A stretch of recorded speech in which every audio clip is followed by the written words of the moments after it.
Well, welcome to Madison Church. I'm Stephen Feith, lead pastor, and it has been 5 weeks since you have heard me up here. Now, I'm just going to try to be normal, but 5 weeks. Got a lot of energy put into this. And as I mentioned before we got going with the camera, that we've been planning this series for about 6 months. I think it's going to be a good one. And I want to begin by asking a question that I think all of us could potentially raise our hands for. Have you ever done the right thing for the wrong reasons? Yeah, you can raise your hand.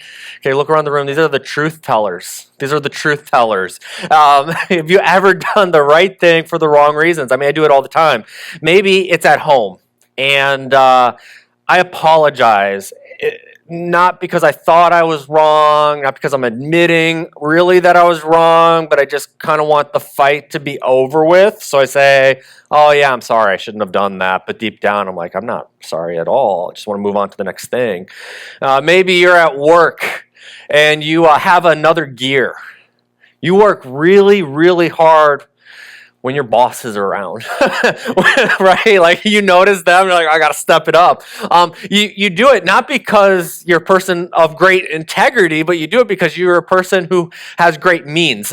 You need more money, okay? Or perhaps in your neighborhood, you help someone out, and it's not really out of love, but you hope that when we get piled on with 2 feet of snow this winter, they will come over and help you shovel your driveway out. You're banking future favors by helping, but if we're honest, it doesn't just happen at the places we work, where we live. It happens here at church too. I mean, not just someone else's church, not just another denomination. It happens right here at Madison Church. We volunteer sometimes not because God has led us to or we feel like we want to, but we serve because we feel obligated. We heard that there was a need in the kid-min area, and so we're going to step up to volunteer. We show up to this gathering and we sing the words. We even know the right places to put our hands up, never during verse 1, but always during the bridge. But our hearts are bitter, distracted, or even numb. The thing is as I prepared for this series and this message and thinking about it, I know most of you in here, and I don't know a lot of you watching or listening online, but I know that most of the people in the room, we want to follow Jesus, and we want to follow Jesus well. We want to live faithfully. I know our motives are good, but along the way, it's common, happens to me, and it does happen to you, that we focus more on looking right, rather than being transformed. We settle for good appearances instead of authenticity. And that's the why behind this series. The Pharisees were deeply religious. They believed in the scripture. They believed in a coming Messiah, and they believed in a resurrection. These people didn't just have the right beliefs. They were respected leaders, committed to holiness. They didn't just believe the right things. Oftentimes, the Pharisees were doing the right things. And yet, we can't help but notice that when Jesus, the person that they believed all the things about, the person they did all the things for, when he was right in front of them, they didn't recognize him at all. They didn't recognize him at all. They missed him completely. They tried to live righteously, but they missed grace. They performed publicly, but they didn't surrender privately. They would judge harshly, but they didn't show mercy. And yes, they followed the rules, but they lost the relationship so much that they couldn't recognize God in front of them. Now, this 6-week series isn't about judging them. It's actually about examining us. It's about holding up the mirror and saying, there is a Pharisee in me. Because if I'm trying to believe the right things, and if I'm trying to do the right things, then there is a Pharisee in me. Today we begin with the question, I know the right things, but do I live them? I know the right things, but do I live them out? And so we're going to Matthew 23 if you want to follow along. And again, these messages that are forthcoming aren't to shame us, but they are to invite us back and invite us closer to God's heart. And so we're in Matthew chapter 23. Starting with verse 1, we're going to read through verse 3. Jesus says to the crowds and to his disciples, the teachers of religious law and the Pharisees are the official interpreters of the law of Moses. So, practice and obey whatever they tell you, but do not follow their example, for they do not practice what they teach. He tells his followers, and even the crowds, okay, so there's still people who are kind of following around Jesus. They're not sure what to think yet. Is he the Messiah? Is he not the Messiah? Is he a rabbi? Like, what is Jesus? They don't know what to think. And Jesus says, these Pharisees and these scribes practice. If they tell you to do something, obey. They know what they're talking about. He says, but don't live like them. I mean, like, do not live like them at all. This would have been kind of like shocking a little bit. If you didn't know, there are two different groups here. There are the scribes and there are the Pharisees, and I expect that none of you would know the difference unless you went to seminary, so I'll just briefly cover what they are. The scribes are scholars and experts in the written law. Okay, so think of them as the ones who are like biblical scholars. They are studying this stuff. This is what Moses wrote. This is what Jeremiah wrote. This is it. This is what it is. And the Pharisees are more like theologians. So once the scribe said, no, this is it, this is sound, the Pharisees then take it and interpret it. Here's how we should live this out. So you have your scholars and you have your theologians, and these guys are tied together. They form a spiritual and cultural leadership that was deeply respected in Jerusalem. It was rigorous and deeply committed to faithfulness. Not just faithfulness of the text, but faithfulness of practice. And this is what makes Jesus' critique of them so pointed. They were not a people who rejected God. They did not reject God. But these were the guys who were most passionate and cared the most about getting their beliefs right. And I know a lot of us in the room can relate to that. I mean, none of us in here want to believe the wrong things. We don't want to be ignorant, whether willfully or just unknowingly. Like, we don't want that. But somewhere along the way, the Pharisees, they stopped reflecting this heart of God that they claimed to serve. Do what they say, Jesus says, but not what they do. Their words are correct, but their lives are out of sync. They are religious. They are not righteous. And that same danger exists today. I mean, I can't tell you how much Christian, biblical, theological content I see on a daily, even hourly basis. There are podcasts, there are YouTube channels, there are reels, sermons, books, blogs, something else I'm sure exists that I don't know about yet. You name it, there is Christian content out there for it. If you want to take on a passage or a theological argument, a spiritual perspective, you will find someone out there who supports you well. And not only that, but you can find the version that fits you. You can find the theology you want packaged the way you want it. Your preferences, your politics, your personality. Check what's your preferred method to consume this content. The problem for us today in Madison, Wisconsin, in 2025, isn't a lack of information. It is not a lack of information. It's that knowing more doesn't make you more like Jesus. Knowing more doesn't necessarily make us more like Jesus. Neil Cole was a professor of mine at Wheaton, and he once said in a book, but he said it often in class, we are educated beyond our obedience. We know more about God and Jesus and the kingdom and the scriptures than we could possibly ever obey. Let's start doing more. Let's start doing it. It's entirely possible, as we look in the mirror today, to be saturated in spiritual content and still untouched by spiritual formation. We can be consumed with content and not growing spiritually. Then a few verses down in verse 5, Jesus says, everything that they do is for show. On their arms, they wear extra wide prayer boxes with scripture verses inside. And they wear robes with extra long tassels. And they love to sit at the head table at banquets and the seats of honor in the synagogues. They love to receive respectful greetings as they walk in marketplaces and to be called rabbi. This is a very detailed critique. I mean, Jesus is tearing them apart literally head to toe here. He says these people, these Pharisees and these scribes, they want to project spiritual authority.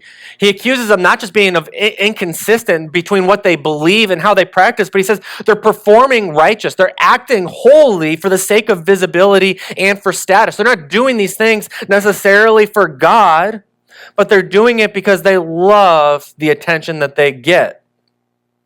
Jesus was exposing a religious culture, this image that had replaced integrity. Jesus isn't rejecting tradition, though. He's not rejecting the tradition. He was warning about misusing tradition. The traditions that the Pharisees and scribes had, they weren't necessarily the problem, but the problem was that the tradition had become a tool of self-promotion rather than spiritual formation. It was look at me, not look at God. And so for us today, it's not just that we have all of this information at our fingertips in our pockets, but we also know how to look the part, don't we? If we've been going to church for some time, we've been part of spiritual communities, we know how to speak the language of faith, we know how to quote the right scriptures, post the right verse, wear the right shirt, share the real and raw stuff. We've even packaged real and raw. We do this. We show up to church with a smile, but not too big of a smile, right? We got to gauge it. We don't want to be too big because then it's fake and people will know I'm fake. I mentioned we lift our hands. We know the right spots to do it. We nod in our small groups and still keep the deepest parts of ourselves hidden and untouched from the community that we are a part of. I don't want to make the argument it's possible in today's Christian culture. It's entirely possible to curate an image of deep faith without actually cultivating any faith. We perform holiness while quietly protecting our pride, our preferences, and our need to be in control. And when enough of us do this together, if I were to back the mirror out and say, look at everybody, when enough of us do this together, we start forming communities that look spiritually alive for an hour on Sunday, but lack the power to transform lives between that gathering time. We miss the heart of God. And when we go down to verse 23, Jesus says, what sorrows await you teachers of religious law, and you Pharisees, hypocrites! For you are careful to tithe even the tiniest income from your herb gardens, but you ignore the more important aspects of the law: justice, mercy, faith. You should tithe, yes, but do not neglect the more important things. Blind guides. You strain your water so you won't accidentally swallow a gnat, but you swallow a camel. In this passage, we talked about it in Luke a couple months ago, but we're revisiting it again in Matthew as we see a greater context here of Jesus talking to Pharisees. Now, tithing was a command under the law, but it applied to grains, wine, and oil. And that's what the scribes would say. They would say, as we study this passage, it's grains, wine, and oil. And then the Pharisees, who are putting this theology in practice, pull out a principle. No, we are to tithe and give everything back to God. So we're going to do even the tiniest garden herbs, mint and dill and cumin, as a demonstration of not just regular obedience, but meticulous obedience. Yeah, they just tithe the normal stuff, but we are above and beyond. But then Jesus says they neglect weightier matters of law: justice, mercy, and faithfulness. These are not just side issues to God. It's not like just if you write the check, you're good to go. But he says there's more going on outside of that. Jesus doesn't reject the tithing. He actually affirms it, but he condemns their priorities. They're obsessing over religious details while ignoring relational integrity. And the image here, if you don't get it, if they were to swallow a gnat, they would have been unclean. You're not allowed to eat bugs. So you strain the water so that way you don't swallow the gnat. But then Jesus says you're actually swallowing the camel, which is another ceremonially unclean animal. That's way more than a gnat. It's huge. And it's not hard to see how that still happens today.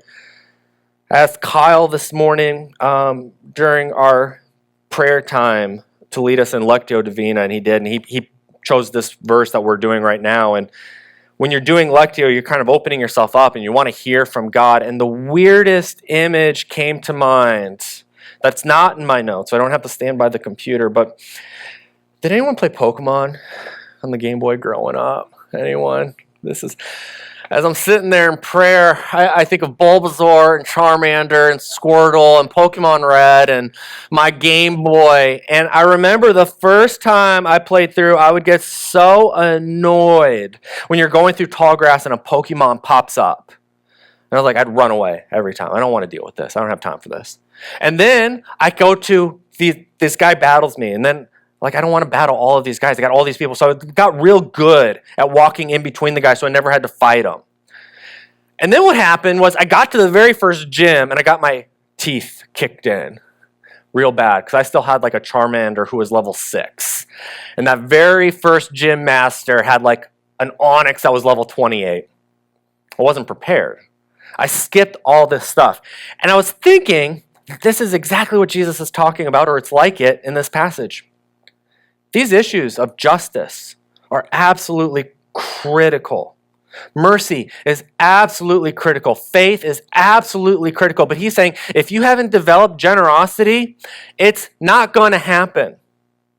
And honestly, as I begin to think about justice and the lack of it, and mercy and the lack of it, and faith and the lack of it, I wonder if what Jesus is saying here is, let's go back a step to level 1, go back to the tall weeds, go back to those battles you wanted to skip, and if you would develop generosity, we can move on to the next step. I wonder if the reason we don't see more justice and mercy and faith in the world is because us as a church have not developed generosity. We want to skip level 1 and go to level 5, and then we get frustrated when we get our teeth kicked in. Jesus isn't saying don't tithe, don't give, just focus over here. He's saying this is step 1 of a really long path that will eventually lead to justice and mercy and faith. So the Pharisees, they got stuck on 1. Remember, they believe right things. They practiced the right things. What he's calling them out is that they stayed there, that they didn't move. And so as we look inward to ourselves, are we on step 1 or are we before that? It's not hard to see how what Jesus is calling out applies to us today. We serve, perhaps we give, we show up, and we stay involved just enough to appear spiritually healthy, or maybe we find ourselves, we're hey, we're at a good spiritual pace here. We got cruise control turned on. We check the right boxes that signal maturity to those around us. We have the right titles. We have the right degrees, whatever it might be. It's not that we're inactive, but our activity becomes a substitute for intimacy with God. I know in my role, I got to be cautious of that because otherwise, the only time I'm praying is when I'm praying for people or with people. I know in my own life, I got to be careful of that because perhaps the only time I read the Bible is when I'm prepping for my talk on Sunday. I got to be careful of that, and I imagine that you do too. We've got to grow beyond learning how to do just enough, just the minimum to keep the image, while avoiding the hard and vulnerable work of surrender. The danger is if we start to believe that outside alignment means inward transformation, we're just managing appearances. We're just managing appearances. And you can do that here at Madison Church. You become a member, you get baptized, you join the small group, you give. Check, check, check, check. You can do that here. We're not immune to it, is what I'm trying to say. I'm not, and we're not as a community. When we jump down to now verse 27, when Jesus, he says to them, what sorrow awaits you, teachers of religious law, and you Pharisees, hypocrites, for you are like whitewashed tombs, beautiful on the outside, but filled on the inside with dead people's bones and all sorts of impurity. Outwardly, you look like righteous people, but inwardly, your hearts are filled with hypocrisy and lawlessness. This is an analogy that is kind of gross. And that's Jesus' point. He wants to give everyone listening the ick, as the kids say today, or as I understand the kids say today. According to Jewish law, to contact a tomb, even accidentally rendered you unclean for 7 days. That makes sense, right? I mean, dead bodies have germs and other things going on, and even the space around them could carry bacteria and things. So don't touch it because you will be unclean. And to prevent this, because if you're going to the Passover and you were traveling, you might not know that this is a tomb right here. You've never been here before. They didn't have Google Maps. It wasn't like, watch out. So you'd whitewash them. So you're walking with your family and you see, oh gosh, that's white. People are buried there. So I'm not going to touch that. We're going to avoid that because we don't want to ruin our Passover experience. And Jesus is saying, you're just like that. You're whitewashed on the outside so everybody walking by can see you. Oh, there you are. But on the inside, you're dead and rotting. Jesus wasn't just accusing them of a spiritual deadness. He was also saying that you're contaminating others while appearing holy. Get it? It wasn't just that you look good, but if you touch the tomb, you are ceremonially unclean. And he's saying in the same way, Pharisees and scribes, when people interact with you, they become unclean because of what's going on inside you. We see how easy it is to construct a version of faith that checks all the visible boxes. We know the right theology. We know how to look the part. We know how to sound spiritual. We know how to act committed. And we often do enough to just appear faithful on the outside, but God isn't fooled. God sees our hearts. God knows us. He sees what's going on beneath the surface. And the warning for us is, if I'm so focused on the outside, but I'm dead and rotting on the inside, I might not just be hurting myself, but those closest to me. My partner, my best friend, my kids, my coworkers. You think about the person or the people closest to you, they're probably the people you like and love the most. And Jesus' warning is, if we're so focused on outside in transformation rather than inside out transformation, we will contaminate those around us. He says, what sorrow awaits? Can you feel the heartbreak? He's not yelling at them. He can see something that's about to happen. How sad is it when you hurt the people you love the most? How heartbreaking is it when you're the reason that they go through pain and suffering? We run the risk of, while we're maintaining our appearance, of harming those around us. Now, a message like this it's difficult. We can start to feel convicted, and maybe perhaps we're like, well, convicted is a bad feeling. I shouldn't feel any of these bad feelings. I want to kind of comment on that. Sometimes we got to look inside and we got to deal with some yucky stuff. And that's okay. I'm not trying to make you feel guilty or ashamed this morning. And as a matter of fact, Jesus wasn't trying to make the Pharisees feel guilty or ashamed. We read his lament in verse 37. "O Jerusalem, Jerusalem, the city that kills the prophets and stones God's messengers. How often I've wanted to gather your children together as a hen protects her chicks beneath her wings. But you wouldn't let me. And now look, your house is abandoned and desolate." After a chapter filled with public rebukes, the tone shifts. Jesus isn't a critic anymore, but a grieving lover of his people. He names the tragedy. You kill your prophets. You stone those sent to you. That is the pattern we have seen for hundreds and thousands of years. God sends messengers in mercy, and you reject them every time. And then Jesus talks personally. He says, how often have I longed? Jesus is like, I wake up thinking about this. I go to bed thinking about this. I dream about this. This is what causes me anxiety. This is what makes me depressed. And his longing, did you hear it? It wasn't to punish them, but to gather them. He offers a picture of anything that's harsh, a hen gathering her chicks. And as a bonus sidebar, this is one of a few different times where Jesus or New Testament writers will use maternal language to describe God. It was almost like Father God, Warrior God wasn't the right image. It was Mother God. Mother God, who looks after her kids, who gathers them up. Mother God, that God, our God, protective and intimate.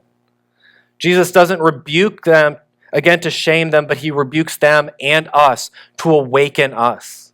Sometimes we need to get shook a little bit. And he says, and as he weeps, he says, you were not willing.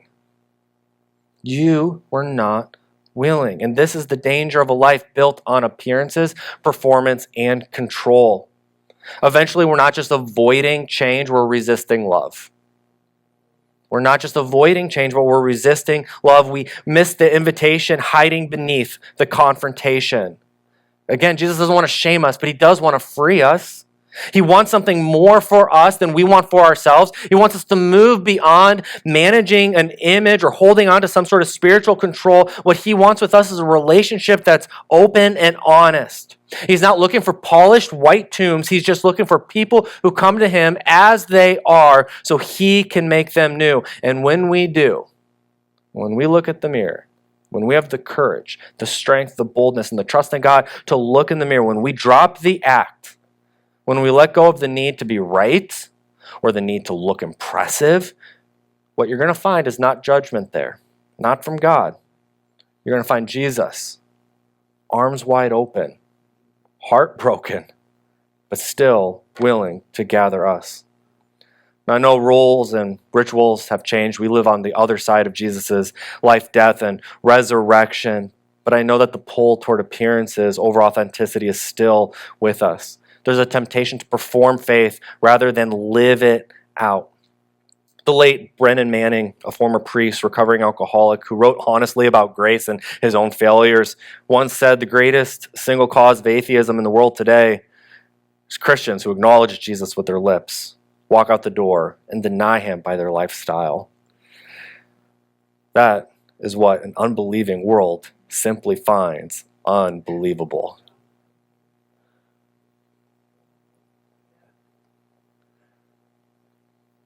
Jesus' harshest words in Matthew 23 weren't for people on the outside looking in, those who didn't believe, those who weren't sure. His harshest words were for us, those here today. They're for us, people who think or feel like we figured it all out, or we figured some of it out, or more than the another person. And today I want you to reflect on the question, am I performing my faith or being transformed by it?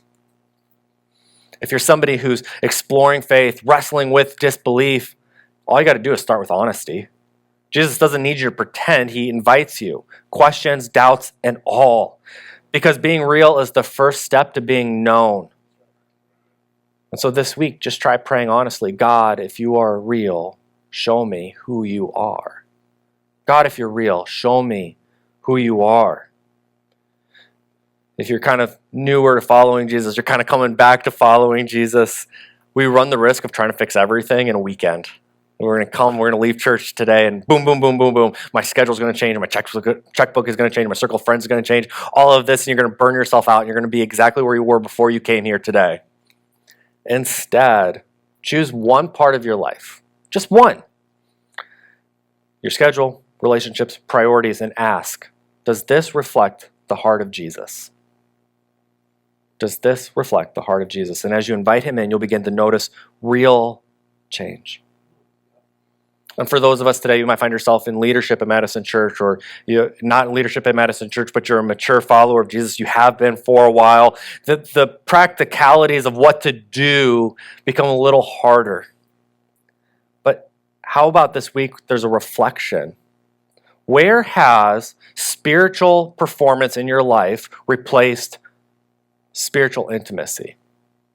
Where has performance replaced intimacy? Where have you gotten comfortable looking godly instead of becoming more like Christ? And as you engage God with those questions, he will show you there's more for you. He will show you there's more depth, more freedom, and more joy on the other side of surrender.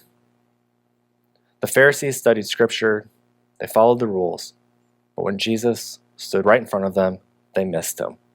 Not because they lacked knowledge, but because their hearts resisted transformation. Let that not ever be said of us here at Madison Church. Let us not study the Scriptures and know how to do all the right things, but if Jesus were to walk through that door right now, we wouldn't recognize him. Jesus isn't asking us to perform. He calls us to surrender. And that brings us to the table. Each week at Madison Church, we take communion to remember what Jesus has done for us. His body broken, his blood poured out. And so today, as the band comes forward and leads us in this final song, let's remember Jesus didn't die so we could learn the correct answers. He died to give us new hearts. At the cross, Jesus didn't perform. He surrendered. He didn't protect his image. He poured out his life. Through his resurrection, he invites us into something better than empty religion. It's a life of humility, mercy, and deep, authentic faith.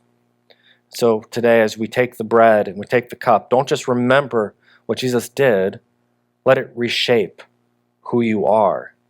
Let it be your response to the invitation we've been talking about today, the one that Jesus is offering you now, not just to know him, but to become like him.